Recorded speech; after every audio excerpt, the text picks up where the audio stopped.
একটা ভয়ঙ্কর সতর্কবাণী দিয়ে শুরু হচ্ছে আমাদের আজকের গল্পটা।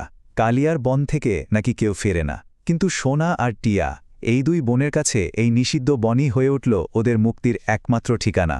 চলুন ওদের সেই অবিশ্বাস্য অ্যাডভেঞ্চারের একদম শুরুতে যাওয়া যাক।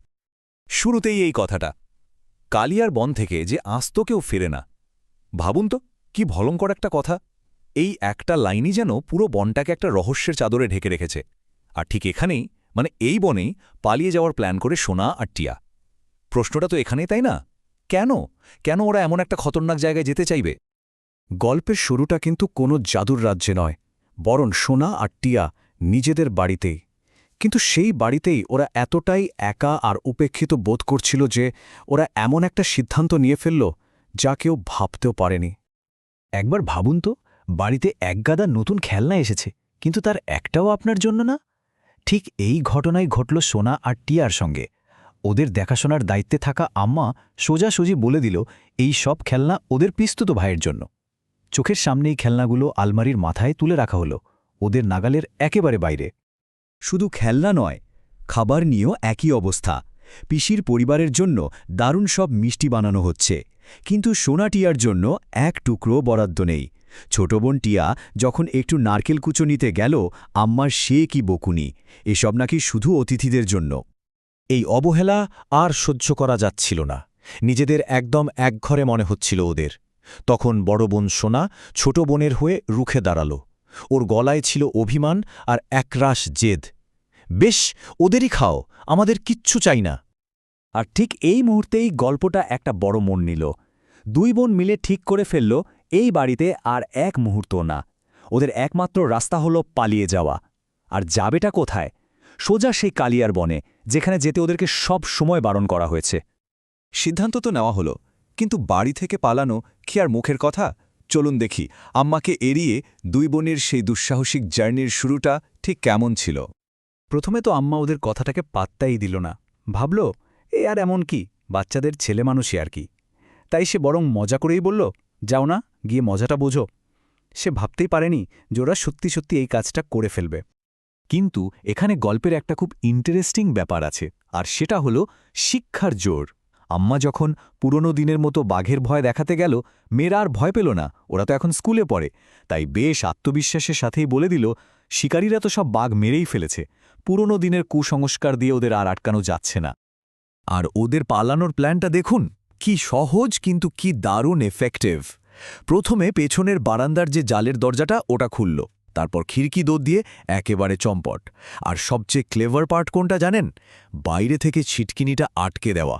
ব্যাস, আম্মা আটকা পড়ে গেল আর ওদের পিছু নিতে পারল না। এরপর তো শুধু দৌড় সোজা কালিয়ার বনের দিকে। বাইরে থেকে ছিটকিনি বন্ধ দেখে আম্মা এবার বুঝল মেয়েরা তো সত্যি সত্যি চলে যাচ্ছে।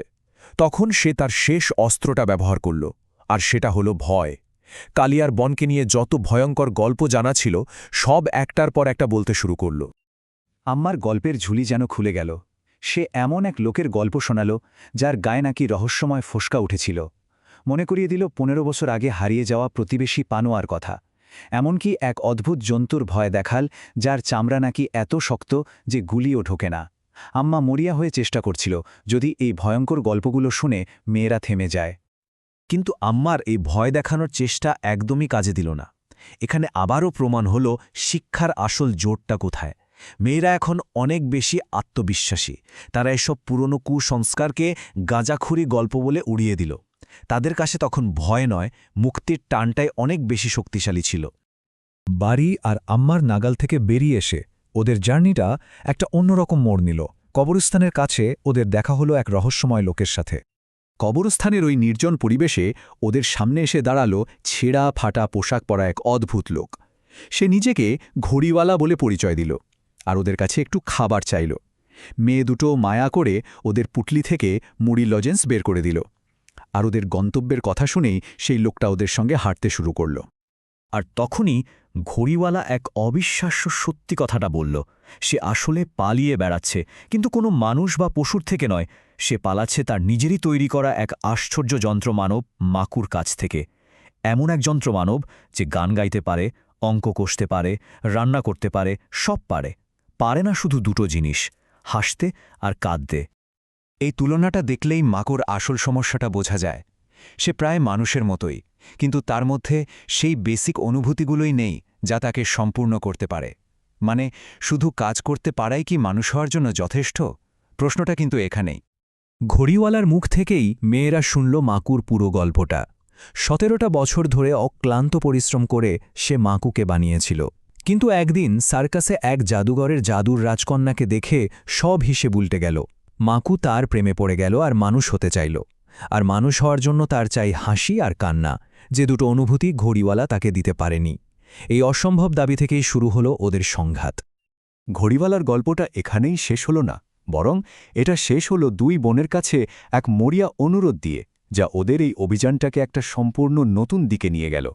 সমস্যাটা হলো সময় খুব কম। মাকুর চলার জন্য যে দম বা চাবি দেওয়া আছে তা আর মাত্র 15 দিন চলবে।